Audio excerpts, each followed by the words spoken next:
Hi guys, this is Mr. Stewart, and this is going to be the mini lecture for Chapter 6.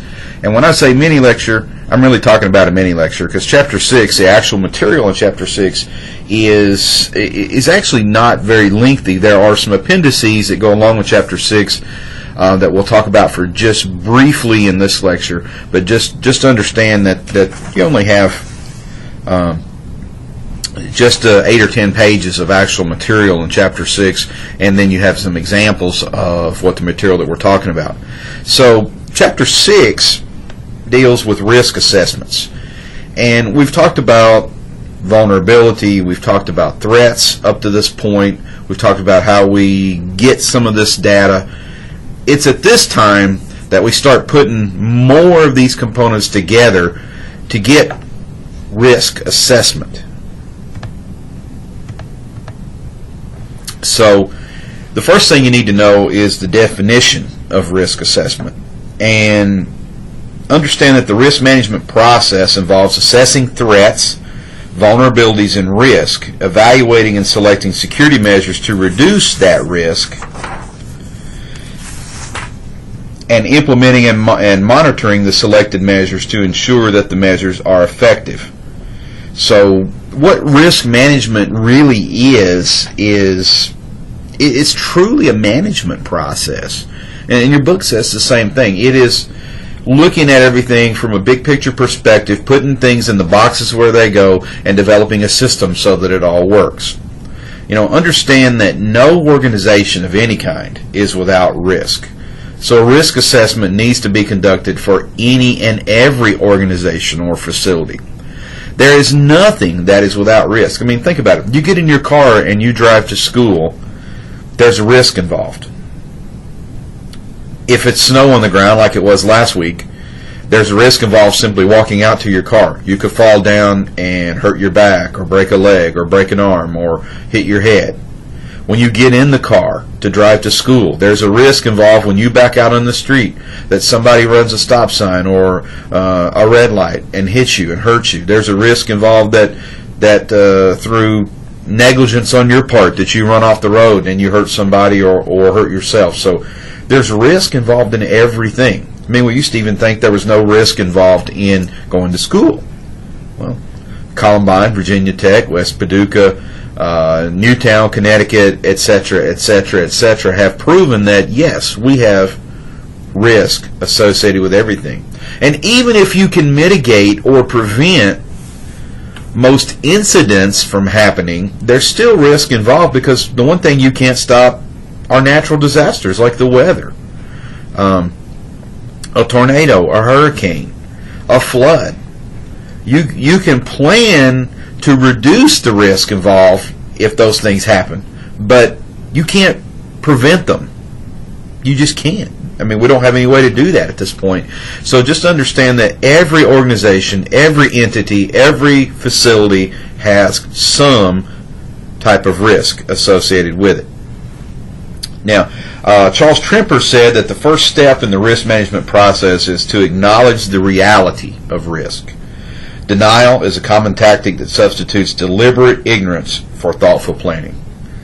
And I've said this before, and I'll say it again. Failing to plan is actually planning to fail. You cannot prevent every single thing from happening, but you can prevent a lot of things from happening, and you can think about the things that you can't prevent, and you can make adjustments in your policies and your procedures and your physical security so that when and if that does happen, the loss is minimized. I mean, you're probably going to experience some loss anyway, but little loss is better than bigger loss. So don't deny that risk exists. It's very important that you accept and understand there's risk involved in everything, and once you make that determination, then you can start planning to mitigate or lessen the possibility of losses from that risk. Now, we have two types of risk assessments that we're going to be talking about.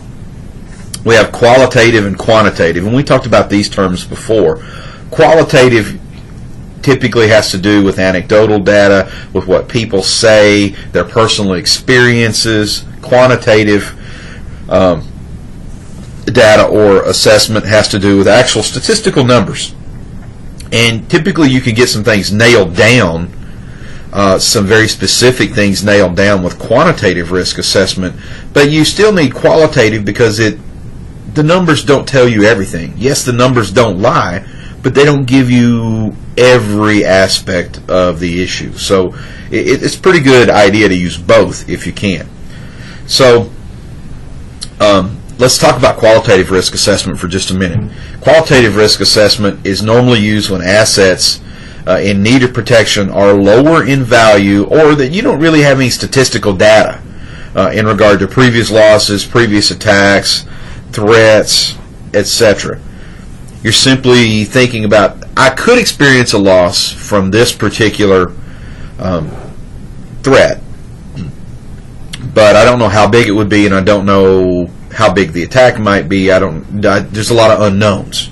So qualitative risk assessment may be used when there is insufficient historical, numerical, or metric data which precludes a quantitative approach.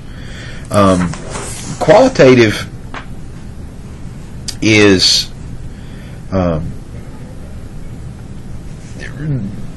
qualitative risk assessment really depends upon kind of the skills of the researcher, because you got to ask the right people the right questions. And many people find qualitative even more difficult than quantitative. Quantitative is simply taking data, crunching the numbers, and drawing some conclusions from the statistical data. Whereas qualitative means you have to actually interpret the data, and my interpretation of it might be different than yours. So many people find qualitative even just a little bit more difficult. If you look at the end of Chapter 6 in your textbook, the full qualitative approach is included there, and I want you to make sure that you look at that and try to understand what they're doing. I would probably suggest that qualitative risk assessment is more for general risks, when you don't have a lot of specifically identified things, and you may even start with qualitative because it may help you identify what the risks are or what the specific risks are. Once you've identified the specific risks, then you can go back and study them using quantitative risk assessment. Quantitative risk assessments are metric based, and they assign numerical values to the risk level. And their values are derived from whatever the available sources are. So you have data out there, numerical data, that you're actually running descriptive as well as probably inferential statistics. Descriptive statistics are very basic. It just describes the data. Inferential statistics, on the other hand, are the numerical calculations that help you make some predictions about that data. Here's where we were, and because here's where we were, here's where we are now. So you're making inferences from the data using some statistical calculations. Make sure you understand that risk is derived from the threat plus the vulnerability.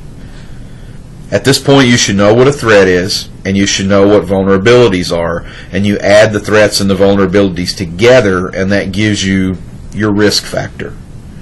And I always suggest that you probably should prioritize any risks that you come across in your entity, your organization. Holes or chinks in the security, they're going to be there. Prioritize them and work on the ones that are most important first, because those are the ones that will either cause the largest losses or open your organization up to attack more easily and readily. So risk equals threats plus vulnerabilities. Now, how do we go about assessing risk? Well, there are a lot of different ways. There's software programs out there. There are books out there. You have a textbook here that tells you how to do risk assessment.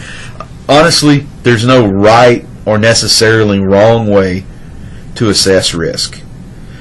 it almost has to be tailored to each individual organization. Yes, you can take a template, you can take boilerplate risk assessment tools and methodologies, and you can probably apply them to your organization to a certain degree, but you're still going to see that you need to tailor it specifically to your organization. So, I mean, there's a lot of tools out there. There's a lot of things that can help you, a lot of templates of what other people have done, what's worked, what hasn't worked. I mean, you can take that and you can tailor your own risk assessment methodology according to that.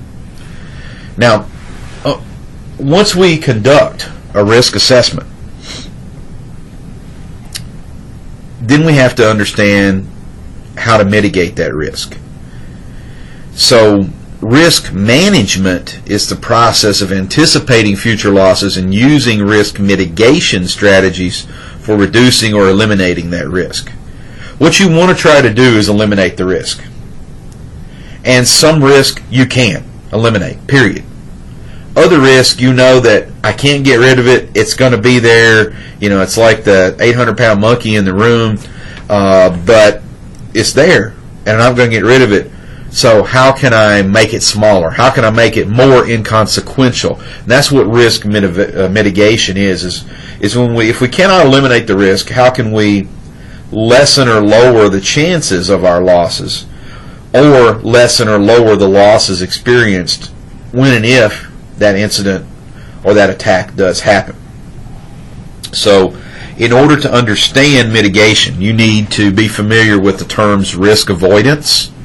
That's simply avoiding the risk, getting rid of the risk, avoiding it altogether. Reducing the risk, which is again lessening it.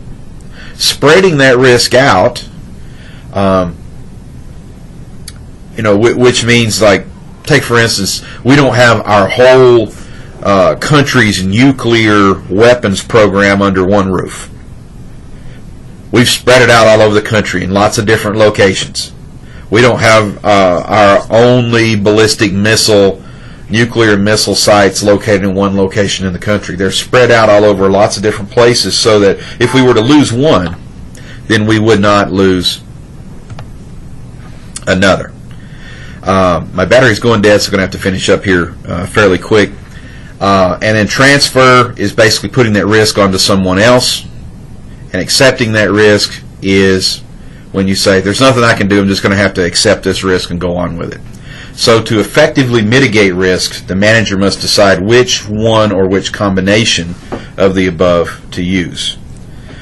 Make sure that you read that risk assessment report, pages 116 to 119 in your text, for what should be included in the risk management report, and also look at the appendices in Chapter 6, the as-is guidelines for qualitative and quantitative risk assessments. So again, this was short, this was sweet, but hopefully it just gives you a little bit better perspective in regard to